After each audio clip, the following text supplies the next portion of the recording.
আমাকে একজন বলল সে নাকি ভূতের গল্প শুনতে চায়, কিন্তু আসলে আমি যেসব গল্প শোনাই তা সবই বাস্তব। আমি যা নিজে অনুভব করি বা নিজের চোখে দেখি বা শুনি তাই নিয়েই বলি। কিন্তু ভূত, আমি তো কখনো ভূত দেখিনি, তাহলে আমি কিভাবে বলবো ভূতের গল্প? কিন্তু আমি বলবো আমার ভূত সম্পর্কে কি মতামত। আমি জানি না ভূতের অস্তিত্ব সত্যি আছে কিনা, কিন্তু আমি বিশ্বাস করি ভগবান আছেন। আর আমি যখন ভগবানের আরাধনা করি বা পুজো করি, একটা আশ্চর্য রকম পজিটিভ শক্তি অনুভব করি। তাই আমি এটাও মনে করি, যদি পজিটিভ শক্তি থেকে ঈশ্বরের অস্তিত্ব হয়, তাহলে নেগেটিভ শক্তি, যাকে আমরা ভূত, প্রেত বা অশরীরী শক্তি বলি, তারও তো একটা অবস্থান থাকতে পারে।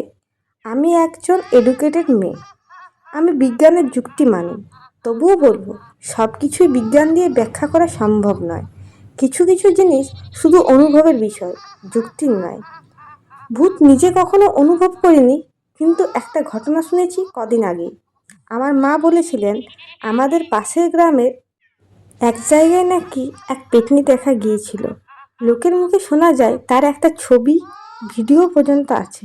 সেই ভিডিও ছবি অবশ্য আমার কাছেও আছে, কিন্তু আমি সেটা আপলোড করা উচিত মনে করি না।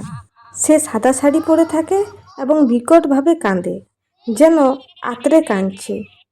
নাকি এক রাতে সেই দৃশ্য দেখে একটা গাড়ির ড্রাইভার রাস্তায় গাড়ি রেখে দৌড়ে পালিয়েছিল। এই গল্পটুকুই আমি জানি। আর সেই ভিডিও আমি থাকলেও কখনোই আপলোড করব না, কারণ ভয় দেখানো নয়, বরং সচেতন থাকা জরুরি। আমি জানি না এগুলো কতটা সত্যি, কিন্তু বিশ্বাস, অনুভব এবং মানুষের অভিজ্ঞতা সব কিছু মিলে হয়তো কিছু জিনিসকে আমাদের জীবন থেকে একেবারেই বাদ দেওয়া যায় না। সেজন্য ভূতের গল্প বলতে গিয়ে আমি আসলে অনুভবের কথা বললাম।